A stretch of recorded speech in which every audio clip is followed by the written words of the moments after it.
போகிற பாதையில் நிறைய பேருடைய பாடிஸ் கிடக்கும், துணிகள் கிடக்கும், அவங்களுடைய கையோ காலோ ஒரு மாதிரி அழிஞ்சு போய் நிறைய இருக்கும்.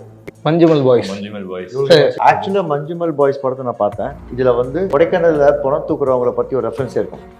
பணம் தூக்குற ஏதோ ஒரு பேரை சொல்லி அவனே வரமாட்டாங்க அப்படின்னப்போ எனக்கு கரெக்டாக என் படம் தான் ஞாபகம் வந்துச்சு. ஏன்னா அப்படி பண்ண மாட்டாங்க, எல்லாரும் போவாங்க, குடிச்சிக்கிட்டே இருப்பாங்க, த்ரூ அவுட் தி ஜர்னி குடிச்சிட்டு இருப்பாங்க.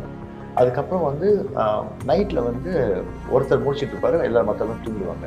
அதை முடிச்சிட்டு இருக்கிறவர் வந்து நேராக பார்த்துட்டு இருப்பாரு. ஓகே, அவர் நைட் ஃபுல்லாக ஒரு சத்தம் கேட்கும்னு சொன்னார் என்கிட்ட. அடுத்த நாள் காலையில் அந்த சத்தம் எங்கே கேட்குதோ அந்த திசையை நோக்கி போவாங்கன்னு. 90% அவங்க தேடுற பாடி அவங்க கிடைச்சிடும். அந்த குணா கேவ் அதுக்கு நிறைய பேர் பயந்துருக்காங்க அப்படி. பட் இந்த புறந்துக்குறவங்க யூஸ்வலாக வந்து 12 நாள் கீழே இறங்கி 6 நாள் இறங்கி கண்டுபிடிச்சி 6 நாள் தூக்கிட்டு வந்துருவாங்க. இறங்குற வழி வேற, ஏறுற வழி வேற. ஸோ அந்த எக்ஸ்பீரியன்ஸ் எனக்கு நிறையவே இருந்திருக்கேன். ப்ளஸ் புறந்தூக்குறவரோடய நான் வந்து ஒரு 10 days இருந்து அவர் எனக்கு சொன்ன விஷயங்கள், அவர் எனக்கு நிறைய படத்தில் வர நிறைய விஷயங்கள் அவர்கிட்ட இருந்து எடுத்த விஷயங்கள். அவர் உதட வந்து உடஞ்சிருக்கும், வெள்ளையிலேன்னு இருக்கும், நான் அதை வச்சேன். அவர் கை பின்னாடி வச்சு தான் நடப்பார், ஃப்ரண்ட்ல வைக்கவே மாட்டார், அதை நான் வச்சிருப்பேன். அவர் முக்கா ஜீன்ஸ் பண்ணி கிழிச்சு போட்டிருந்தாரு, அதை நான் போட்டிருந்தேன். ஸோ என்னோட கேரக்டர் இன்ஸ்பிரேஷன் மொத்தமாகவே அவர்கிட்ட இருந்து வந்து தான். ஓகே, ஸோ அதை இந்த படம் பார்க்க மஞ்சுமல் பாய்ஸ் பார்க்கும்போது நிறைய எனக்கு நாங்கள் ஷூட் பண்ணது தான் ஞாபகம் வந்துச்சு.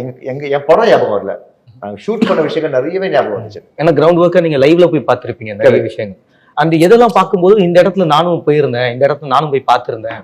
அந்த விஷுவலா அவங்க காட்டும்போது இதை இப்படியும் போய் பண்ணியிருக்கலாம், இதுக்கு இந்த மாதிரி வழி இருக்கு. லைக் அந்த கேவை பத்தி பேசும்போது உங்களுக்கு என்னெல்லாம் தோணுச்சு சார்?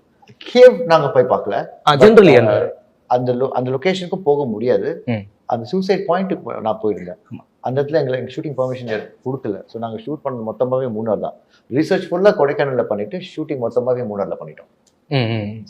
ஸோ எவ்வளோ அந்த கிரவுண்ட் ஒர்க் பண்ணீங்களா சார்? கிரவுண்ட் ஒர்க் பண்ணும்போது எவ்வளோ சர்ரியலாக இருந்தது. அதுவும் குறிப்பாக அந்த பாடிலாம் எடுத்துகிட்டு வரும்போது இந்த லைம் எடுத்துகிட்டு வர்றது, பின்னாடி தூக்கி போடுறது, கொஞ்சம் பேயெல்லாம் பின்னாடி கத்தும்பா திரும்பாத, இந்த மாதிரி நிறைய வார்த்தைகள்லாம் சொல்லுவாங்க. இதெல்லாம் நானும் ஸ்டடி பண்ணல சார். ஸோ என்ன பண்ணுவாங்கன்னா குடிச்சிக்கிட்டே இருப்பாங்க, த்ரூ அவுட் தி ஜர்னி குடிச்சிட்டு இருப்பாங்க. அதுக்கப்புறம் வந்து நைட்டில் வந்து ஒருத்தர் முடிச்சிட்டு இருப்பாரு, எல்லாரும் மற்றவங்க தூங்கிடுவாங்க. அதை முடிச்சிட்டு இருக்கிறவர் வந்து நேராக பார்த்துட்டு இருப்பாரு. ஓகே, அவர் நைட் ஃபுல்லாக ஒரு சத்தம் கேட்கும்னு சொன்னார் என்கிட்ட. அடுத்த நாள் காலையில் அந்த சத்தம் எங்கே கேட்குதோ அந்த திசையை நோக்கி போவாங்கன்னு. 90% அவங்க தேடுற பாடி அவங்க கிடைச்சிடும்.